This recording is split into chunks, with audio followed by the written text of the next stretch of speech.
Pas.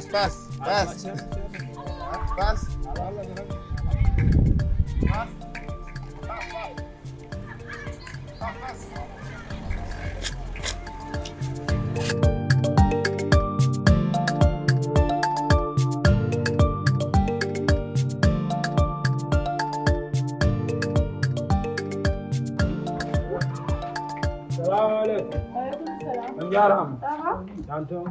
Nama apa wali? Jantung. Masyaallah. Musuka apa wali? Masyaallah. Jantung. Bismillah. Nama apa wali? Pulo. Ala. Ko jatulle. Ko angoni ondo. Ay ni de ko ko jatulle. On celi ka. Bismillah. Bismillah. Hala mi fala mi fofra seda. Ya bismillah. Pulo ala do. Kema. Bismillah.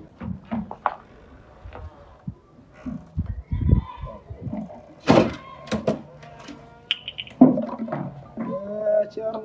Bismillah. Ayo Mbak. Mbak.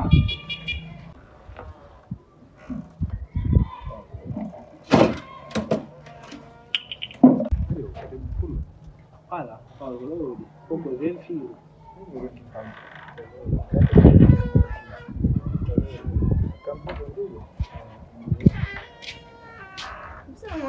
Mbak, jaram. Masyaallah. Masyaallah. Bapak lagi di luar. Ay bapak Bapak tidak, aku tidak usah bedo arde. wala ay ko. Bapak bahasi. On celi ka. Tidak atas ini dari kapok. Bahasi. Jaram mana? Masyaallah. Jam tu. Ya. Nafsu. Ko da jang at yanden do. Alhamdulillah. Parce que ko cha ko imam kan ko woni responsable legangal fo kam wona so dani majam o hoɗay et puis so hoɗi a hiyay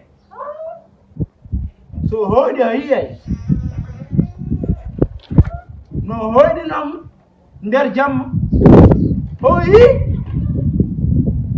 ko an o yi nder jamma ko hulɓe ni tampine ko hulɓe ɗeno maɗa sabu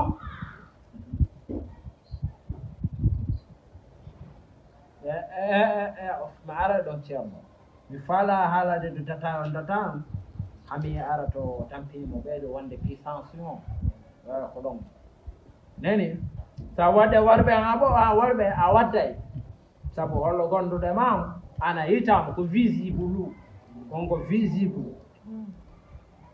visible on tampinmo on waɗal haala parfois kanko haala place ma an tawana an inni sabu a jooɗoto ha nemsa tawana an kanko yiɗi ɗum nder koyɗel makko kanko yiɗi ɗum nder koyɗel makko e nder koyɗel makko yiɗi ɗum lag min ngari ɗo ko pour hokkude mo solution min tottarma ɗo ƴetti yo fala innuɗan e ƴetti goto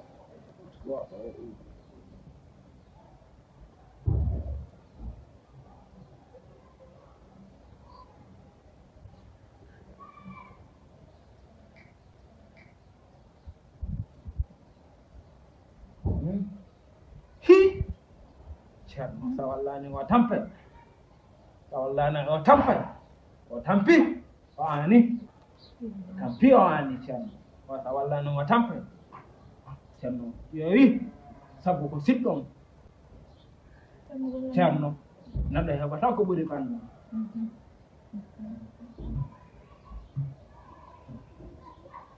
ko haalis on innata ɗo ceerno sen walla na an gacca haalis on te uste ala problème mi ke ɗuwarayam kala ko wimi totat saɗa kon kala ko o innani ɗo haalis on o inni ko sadaku sadako nan ko sadaku ko ɓuri yawde ko ɓuri ittude ɗum awol mais anni visible on ko waɗe makon ko nder geejo witte o yiita ɗo o wawi lumbaɗe o yit taw ɗum ɗon wonɗo ko geejo o lumbato so itti ɗum tan an aɗe ɓeyɗi ɗum ko kanko ma premiére chose a jogii gorko ala gorko haydara ala dara o nakka ɗum a saya yiilade gorko a saya yiilade gorko mi yiilato gorko il faut parce que o visite long o hiiray o faala waddude gorko kanko nden o ɓette o annda kanko visite mo holto yalti o prisa mo o lonna mo on holla mo ko holto weddi nder geeji mum o yiita ɗum mais faala minen ɓe anndi honorooɓe nan oɗon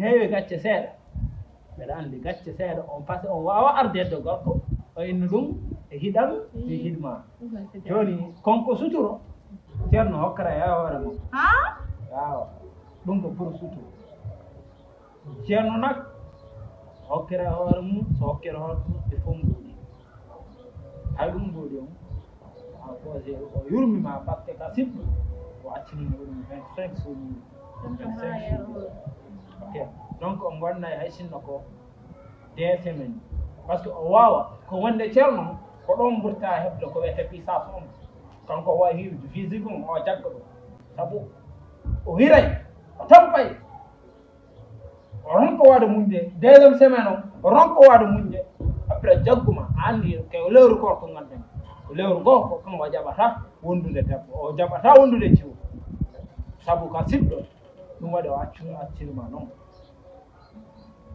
jooni ko an a adda sada on adda 25 minutes après o waɗanma ko ni ala o mematama ko an memmomoto seeɗa so memmomo seeɗa pour jimɗuɗo physique noon o wawa hirde kanko o memmatama sabu ko korko o memmatama o memmatama saɗa kon noon a wawi addude hay sinno ko wenno innu pular inna ko ɓoccode puccu ɗum on ko ɗum addata ɓoccode ɗum muusinan nanen ɗo fo ande place mum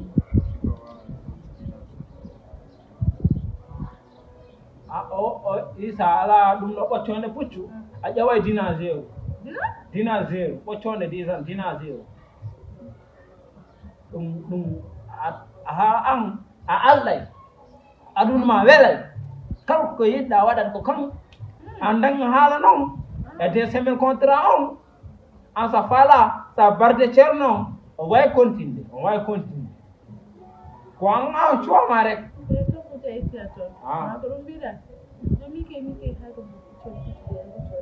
dina zéro on e ɗum ceerno a yiɗata ɓam sabu kanko o wawa yiitude joni o waɗa hay sinno ko 50 minutes sabu kanko o sacrifice dina zéro wawi ñamde pucco wawi fettude ala